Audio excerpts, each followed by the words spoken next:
بسم اللہ الرحمن الرحیم۔ اللہ کے نام سے جو سراسر رحمت ہے، جس کی شفقت ابدی ہے۔ ما كان محمد ابا احد من رجالكم ولكن رسول الله وخاتم النبيين وكان الله بكل شيء عليما۔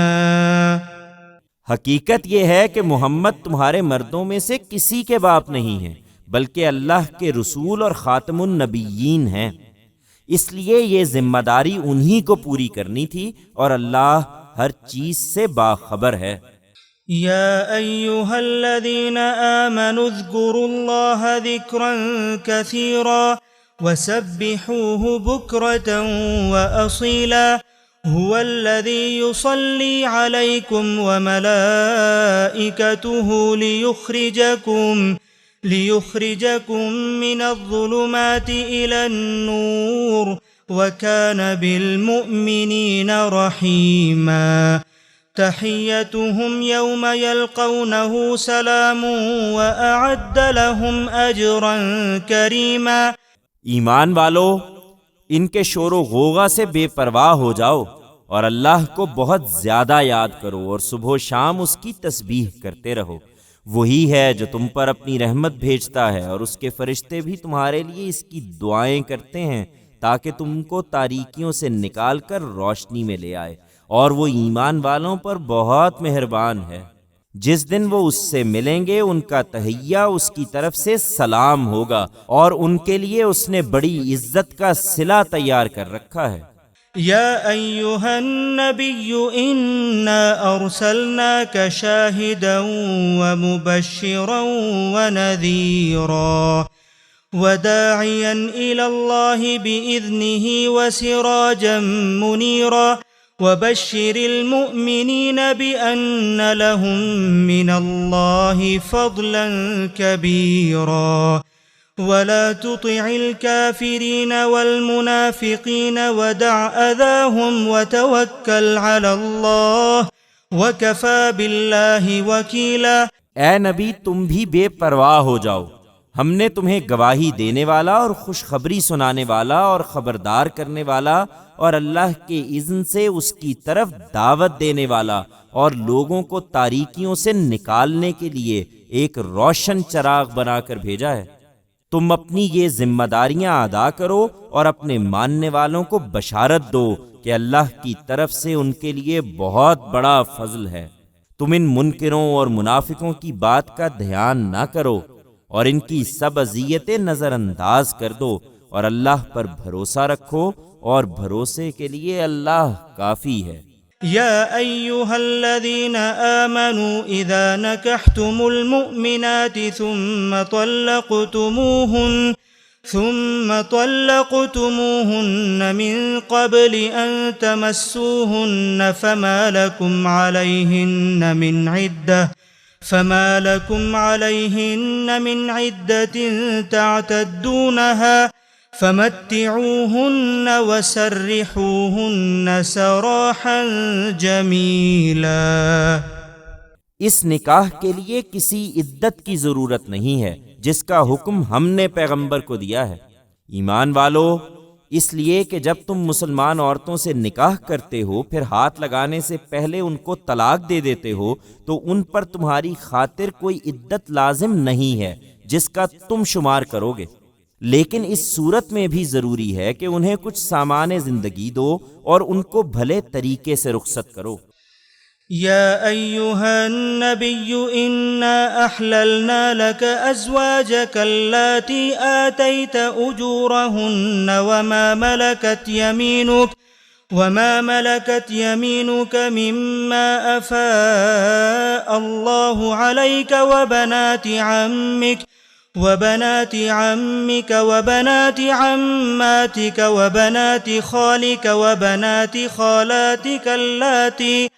وبنات خالاتك اللاتي هاجرن معك وامرأة مؤمنة إن وهبت نفسها للنبي إن أراد النبي أن يستنكحها خالصة لك من دون المؤمنين قد علمنا ما فرضنا عليهم في أزواجهم وما ملكت أيمانهم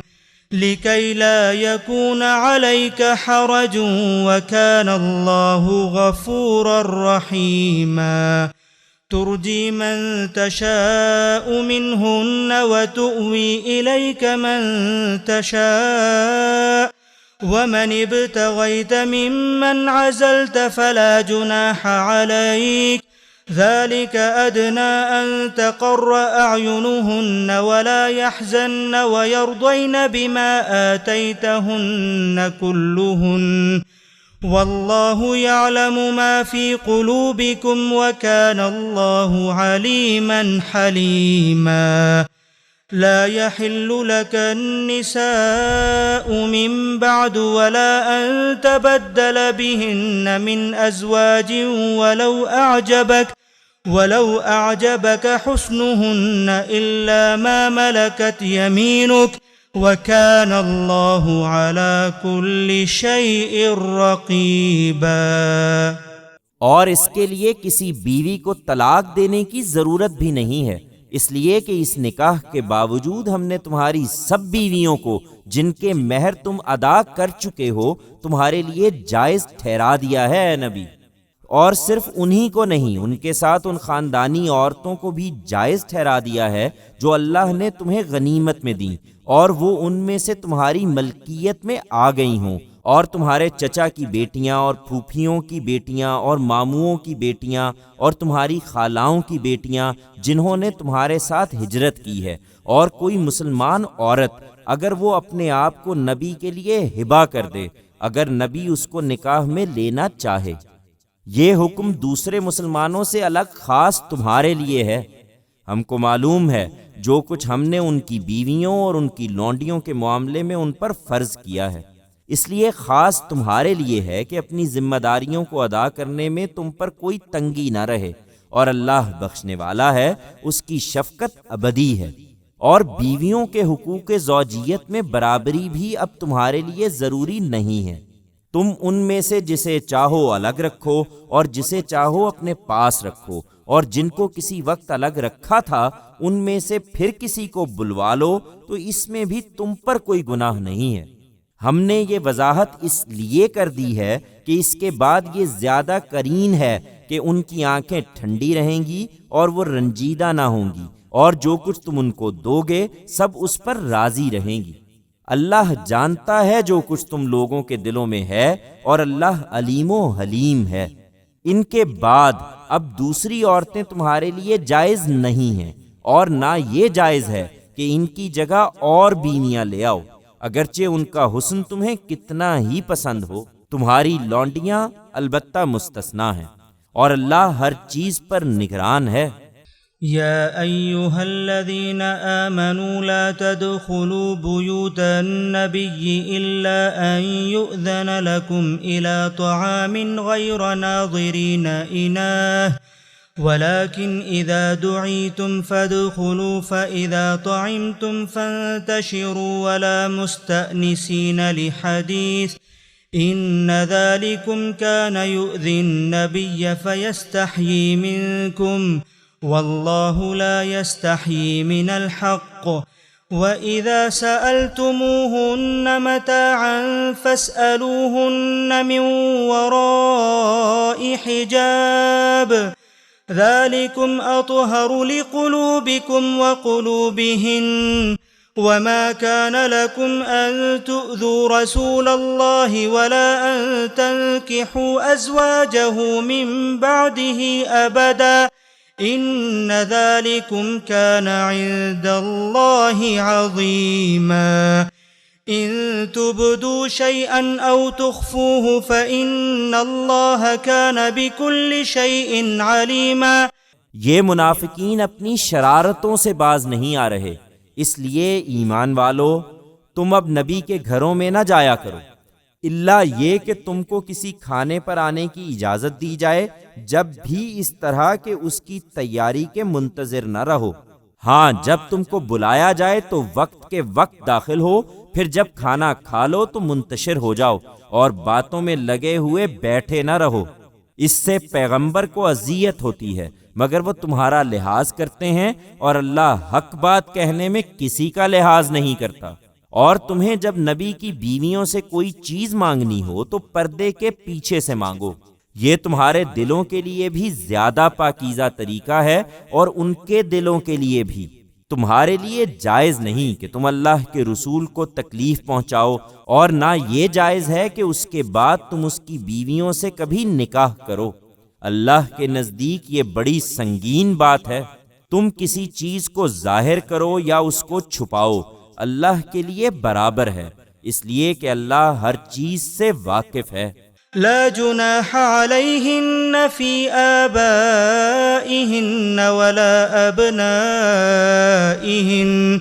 ولا إخوانهن ولا أبناء إخوانهن ولا أبناء أخواتهن ولا نسائهن ولا ما ملكت أيمانهن واتقين الله ان اللہ کان علی کل شیء شہیدا۔ نبی کی بیویوں پر اپنے باپوں کے سامنے ہونے میں البتہ کوئی گناہ نہیں ہے، اور نہ اپنے بیٹوں کے، نہ اپنے بھائیوں کے، نہ اپنے بھتیجوں کے، نہ اپنے بھانجوں کے، نہ اپنے میل جول کی عورتوں کے، اور نہ اپنی لونڈیوں کے سامنے ہونے میں کوئی گناہ ہے۔ تم اللہ سے ڈرتی رہو بیبیوں، بے شک اللہ ہر چیز پر نگاہ رکھنے والا ہے۔